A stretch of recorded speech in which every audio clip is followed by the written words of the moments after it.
All right, what's going on, STT? So I am going to be just looking at this one because again, I want to keep these very concise. I want to make it so that you are, getting into working on things and not spending a bunch of time watching VOD reviews right now. I think for your guys' rank, you have a lot of things that you could probably work on. So I just want to pick out few key fundamental things. So just citing back to last week, I know one of the things that I talked to you about was, making sure that you're listening to your teammates. And I think that's going to be a really, really big thing going forward because I think for you, you have a limited understanding on the different kind of like points of view of the game. It feels like you've only played one or two roles and maybe a few heroes from that role. So I think you have a limited understanding in terms of like what people do, and where they're trying to reposition based on what's happening. I also think that you're not somebody who can kind of like just automatically pick up on things that aren't blatantly told to you. So I wouldn't be surprised if, learning about these things becomes a little bit difficult. So I definitely want to focus on just the listening aspect. And I think it actually has helped you play a lot because your ability to kind of like get back with the team and be back in sync with the team whenever you get too aggressive has become a lot smoother. So I want to stick with the minimal talking for now, but start to open up your comms a little bit more. I heard you only calming during the games and stuff like that. Like I have shatter and stuff like that.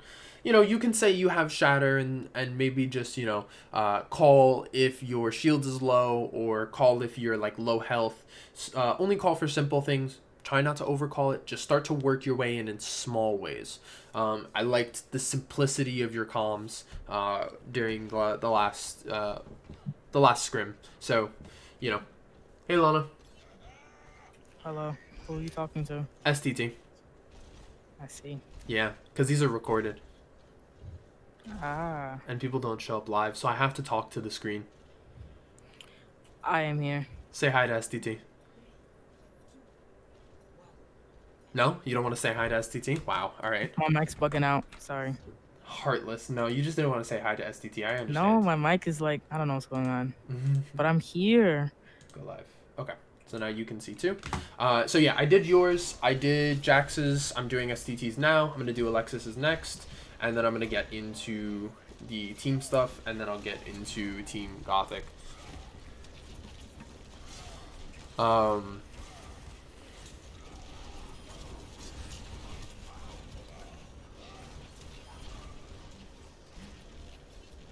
Alright. So we're just going to be watching for a little bit, trying to pick out what we think is the most kind of like fundamental thing, and then going forward with that.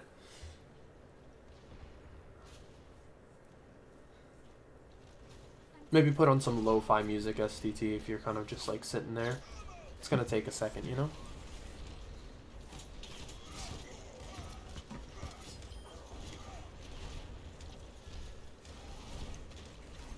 What did you think about my heels?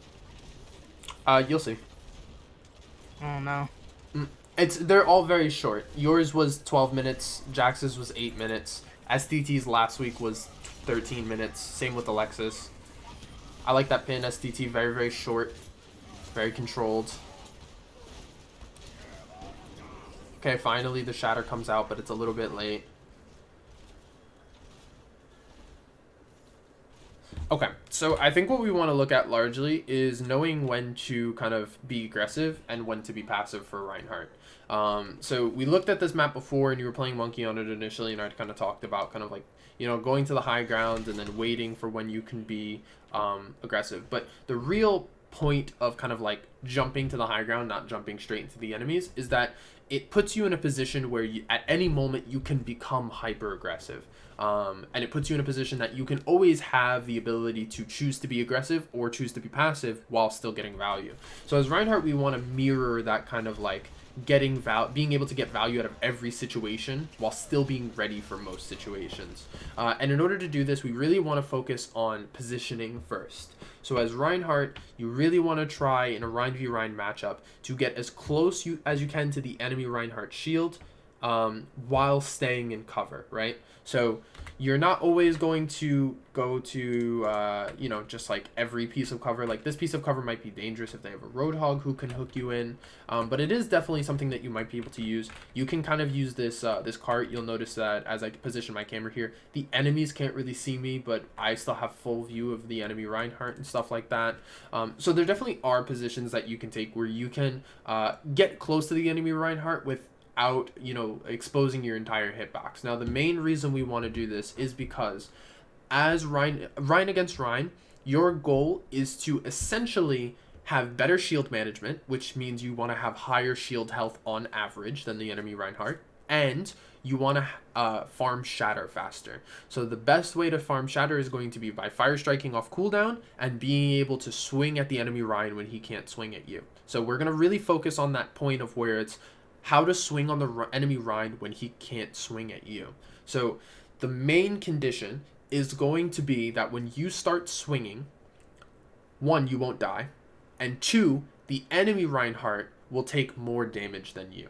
Now, Chloe is in prime position to be doing damage to this enemy Reinhardt, so you really want to be able to put pressure on him here, especially if you can use positioning that will limit the enemy's line of sight on you, because then the Reinhardt will be taking damage from multiple enemy sources while you will only be taking damage from one source. Now, in the long run, what this will do is the enemy Reinhardts will slowly become accustomed to, like as you get higher in ranked, come accustomed to recognizing when they can swing back at you. So eventually you'll get into a lot of situations where you'll be swinging on the enemy Reinhardt, but he has no chance of dropping his shield. But what you're doing here by giving him the space is you're saying, I'm not going to be a factor in this fight, in this Rein v Rein matchup, and whatever happens to you is not in my control right now. So we want to start adjusting it so that you're actually constantly putting pressure on the fight and stuff like that, and able to control when you're being aggressive and not. And the first step is going to be through that positioning, getting close to the cart, understanding where you want to play your corners, and really communicating with your off tank with where you want to be. So what I would do is I would start with, honestly, just like for all of you guys, you have to play more ranked. Every time you get into a game, just take the time where you're preparing on defense to maybe survey the map a little bit, walk around for the first 40 seconds or so, and just start looking at spots where it's like you feel like you might be able to isolate the amount of angles that you can be seen from. Like I said, this card is going to be moving, or I guess I didn't say that yet, but this card is going to be a good way to isolate line of sight. It's going to be moving, so this isn't something you can always bank on, but at least contextually it is. If the card isn't something that you want to depend on, then that's why you want to start using corners, because when the Reinhardt gets aggressive into you, you'll always be able to use the wall to block the rest of the enemies behind him from being able to see you. And if he starts opening up that angle for his teammates and his team starts actually using it, sorry, I forgot to put my phone on vibration, then you'll start repositioning and adjusting to that. But first, we want to work on the space that you're giving these Reinhardts and the actual positioning that you're taking.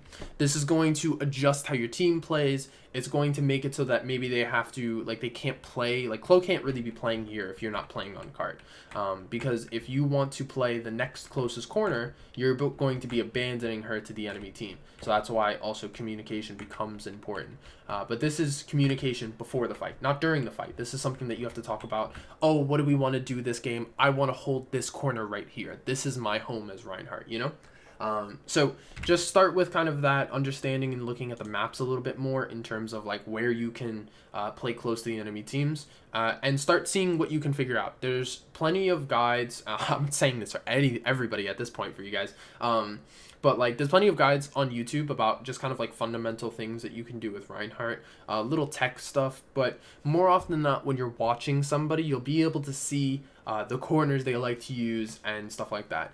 Overwatch is going to require you to understand a little bit about angles. So if math isn't your strong suit, I mean, it's not like you're crunching numbers, but it might become a little bit foggy if somebody gets into the technical side of it. So just try to look at, where the enemies can see you and where they can't, and maybe just watch a few people if you have time. But till team reviews that I'm counting on you to watch because they'll be up. Bye.